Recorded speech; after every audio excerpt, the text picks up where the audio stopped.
Hello, it's Danny again, and I'm down here.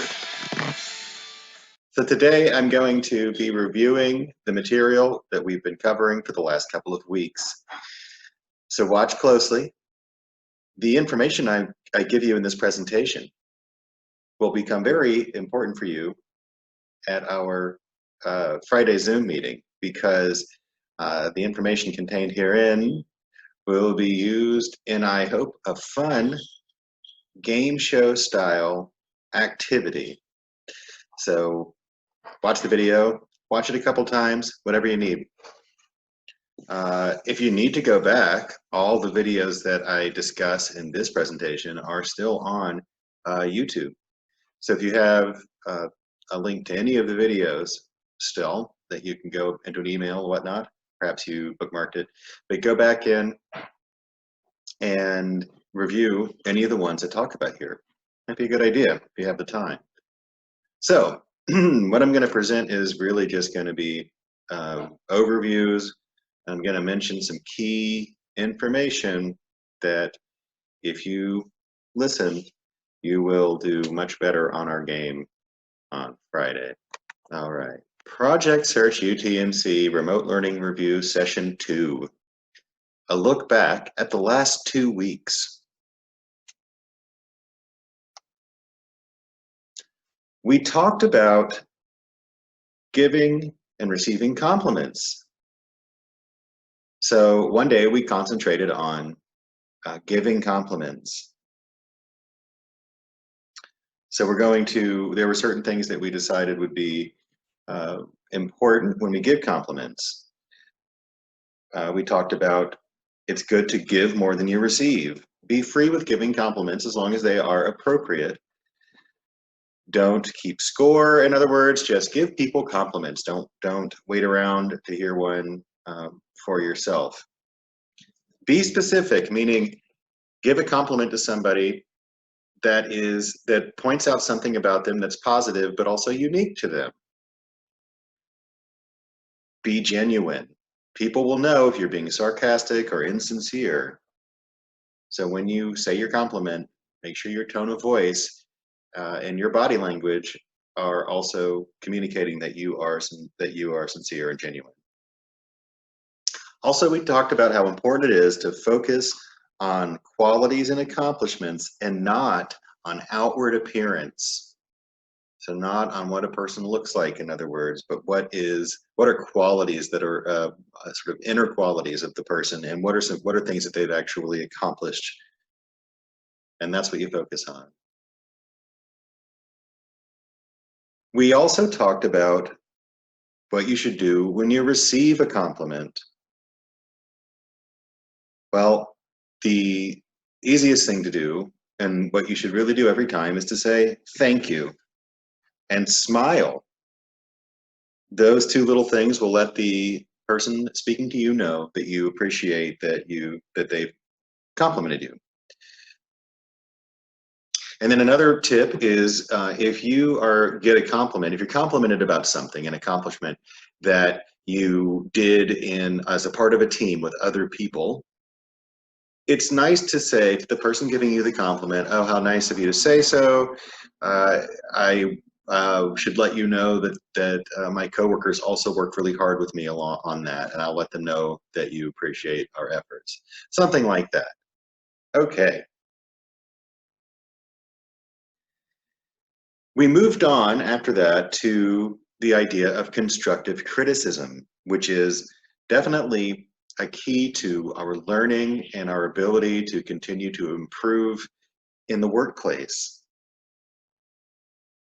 So first we talked about the how-tos, the do's, if you will, of responding to the constructive criticism. So first of all, we're going to listen. If you don't listen to the criticism, you can't learn from it. Say thank you, because the person giving you the criticism is in fact helping you if you're looking at it the right way. Often it's just literally true. They think, you know what, they need to hear how to do this properly so that they can do better. Learn from what you hear. So don't So make sure that you're listening to the criticism when it's being given, and stay calm. So those are the do's, and then we moved on to mistakes or don'ts. Mistakes to avoid when responding to criticism. Do not lose your temper. Don't tune the speaker out. Don't repeat the mistakes after you've already been corrected. And don't miss the opportunity to learn and improve your job performance. So all those things we talked about as being things to avoid doing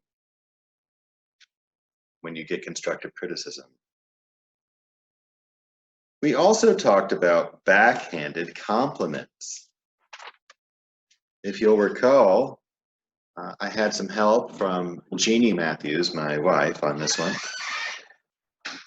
And we gave you a list of compliments that aren't really compliments. So a backhanded compliment is not really a compliment. It's actually kind of an insult, usually. Kind of sounds like a compliment at first. So an example of that, and there were several again in the video that I sent to you last week. Several examples of backhanded compliments. One might be to say, you seem to get things done in your own weird way, which is kind of like basically you're saying the person's strange or weird. So that's not really a compliment. Instead, you should stay on the positive thought and say you always get things done.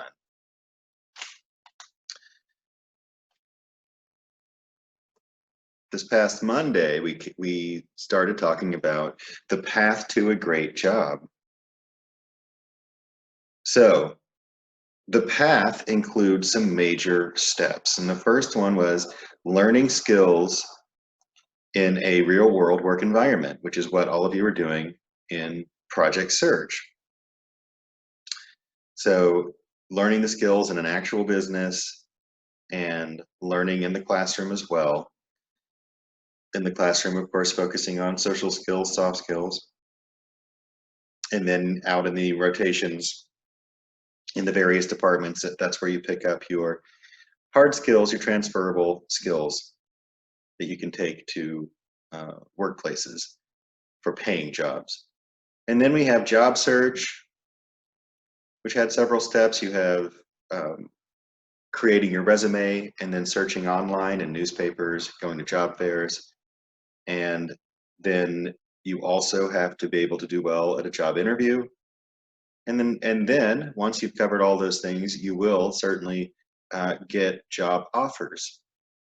So that's the entire path to a great job. And we broke it down a bit and we talked about the first step. So we spent some time talking about the way to basically get the most out of your Project Search experience. And the way you do that is you pick internship sites that will offer skills, that will offer the opportunity to teach you skills that you can use in the job that you really want or that you're really interested in. So, and of course, your instructor and job coaches will help you do that. So that's really the key. Now, of course, we talked about how the different departments offer different types of skills. So some departments like environmental services might offer you cleaning and housekeeping skills that you can learn. Nutrition and food services can offer, well, food service skills, basically, and so on.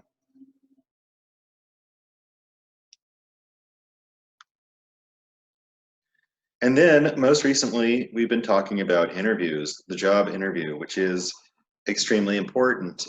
Doing well at a job interview can can give you an edge over other applicants. And in other words, other people who are trying to get that same job. There'll be a lot of people trying to get just one job. And of course, only one person can get the job. So doing well in your interview is a really, really good way to help yourself to be more likely to be chosen for that job.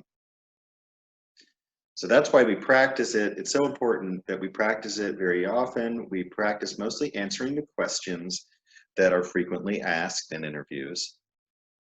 But we also think about other aspects of the interview, such as your eye contact, your posture, proper grooming, and wearing the right clothes, and your overall professionalism.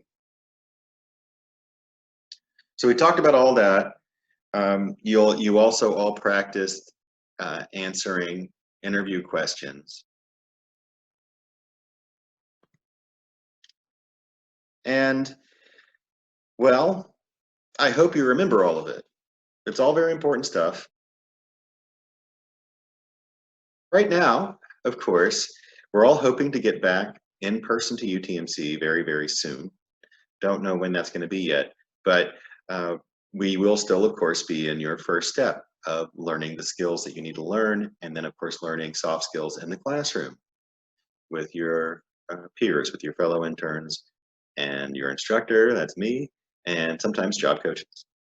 But anyway, that's where we're going to pick up. Goodbye, and keep coming back.